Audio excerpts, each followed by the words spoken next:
সেই বিমানটা নামছে এরকম জায়গায় নামছে যেখানে ছোট ছোট বাচ্চারা এখানে পড়াশোনা করে। বড় বড় স্টুডেন্টরাও কিন্তু এত আগুনে জ্বলছে না, যেরকম ছোট ছোট বাচ্চারা জ্বলছে, স্টুডেন্টরা জ্বলছে, শিক্ষকরা জ্বলছে, বাবা মারা জ্বলছে। কেন এটুকু? কেন তারা কেন বিমানটা যে তারা চেক করবে, যে চেক করার জন্য আকাশে যে তারা কিন্তু দেখবে যে বিমানের ভিতরে ইঞ্জিন টিঞ্জিন সবগুলো ঠিক আছে নাকি, তারা কোনো কিছু চেক না করে একটা বিমান ছেড়ে দিচ্ছে উপরে চালানোর জন্য। কেন এগুলো কেন করবে? পাইলটের কি কোনো দায়িত্ববোধ ছিল না? এখন পাইলটকে বা কি বলবো, আপনারা সব এখন পাইলটকে একটা সাপোর্ট দিতে, সে মারা গেছে, ওকে একটা সাপোর্ট দেওয়া হয়েছে, কিন্তু পাইলটের ন্যূনতম ইয়াটা ছিল না যে আমি যে একটা বিমান নিয়ে, একটা যুদ্ধ বিমান নিয়ে বের হইতেছে, আমি কি এটা আগে চেক করবো এটা যে ভালো আছে বা খারাপ আছে কি লাগছে। সে ল্যান্ডও করছে এরকম একটা জায়গা কোথাও, হয়তো আমরা তার সিচুয়েশন যাই না, কারণ সে মারা গেছে, হয়তো এরকম ছিল যে তার কাছে আর কোনো অপশন ছিল না, তার হাতের মধ্যে এটা ছিল না যে সে কোথায় নামাবে। কিন্তু সব থেকে বড় কথা, বিমানিয়া থেকে তারা কিভাবে একটা চলমান জিনিস যেটাকে তারা চালাবে কিন্তু সেটা চালানো উপযুক্ত না, সেই জিনিসটা কিভাবে ছাড়ছে, এটা ইচ্ছা করে ওরা করছে। আর এখন কালকে রাত্রেবেলা সবাই বলতেছে রাত্রে 1টা বাজে যেই উদ্ধার কাজ স্থগিত করেছে, সেই উদ্ধার কাজ রাত্রে 1টা বাজে কিভাবে হয়? তারা কিভাবে 22 জনের মধ্যে অ্যাম্বুলেন্স ঢুকাইছে, কিভাবে হইতেছে? আর্মির লোকেরা এখানে গেছে, কেন গেছে? তারা রাত্রেবেলা কেন গেছে? সব স্টুডেন্টরা মিথ্যা বলে, সবাই বলে এটা ভুয়া। তারা এরকম কোনো কিছু করে না, তাহলে তারা রাত্রেবেলা কেন গেছে সেরকম একটা জায়গায়, ঘটনার জায়গায় তারা কেন আবার গেছে? কেন হইতেছে এরকম? তারা বিমানবালা যেই কাজগুলো করছে সেই কাজগুলো ধামাচাপা দেওয়ার জন্য ওরা এগুলো করতেছে। আর এরপরের দিন আজকে কেন রাত্রে 3টা বাজে আমাদেরকে বলা হবে যে আমরা আর এক্সাম দিব না, আমাদের আজকে এক্সাম স্থগিত? সেটা কেন আমরা জানতে পারি না? আমরা কেন হয়রানি হয়ে এক্সাম দেওয়ার জন্য গেছি?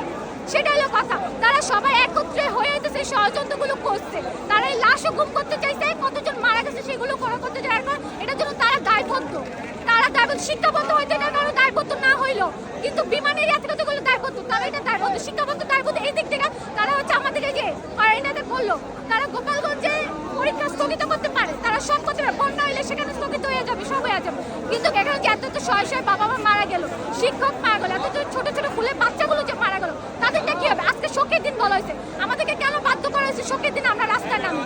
কেন বাধ্য করা হয়েছে? কেন তারা কালকে রাত্রেবেলা এইসব কাজগুলো করছে? তারা দিনের অন্ধকারে, তারা যদি ভালো মানুষ হইতো, তারা যদি সৎ মানুষ হইতো, তারা রাত্রের অন্ধকারে কেন তারা এইসব ধরনের কাজ করবে? তারা কেন দিনের অন্ধকারে এই কাজগুলো করলো না?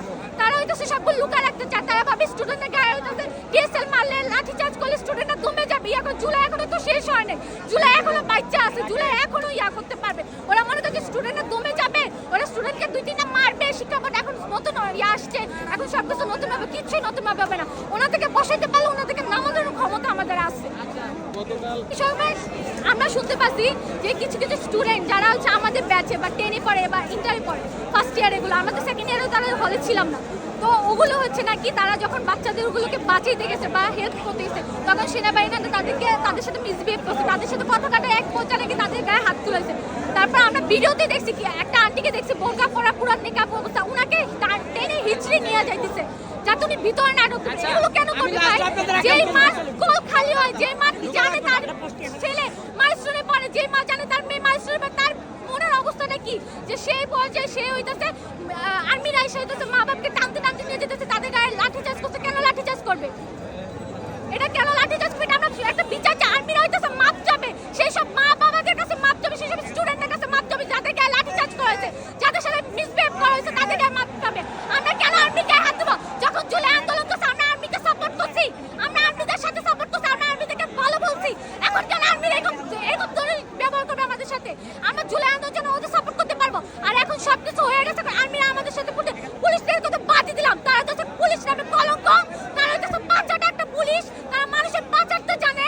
যেই সরকার আসবে সেই সরকার বাঁচাবে, বিএনপি আসুক, আওয়ামী লীগ আসুক, যে কোনো সরকার আসুক, তারা বাচ্চাটা পুলিশ।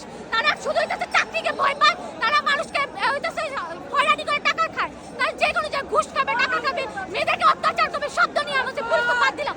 যে জায়গায় আর্মি র্যাবদেরকে আমরা ন্যূনতম একটু বিশ্বাস করে থাকি, সেই বিশ্বাসের জায়গাটা তারা নষ্ট করতেছে। আমরা জুলাই আন্দোলনের আমি আপনাদের আরেকটা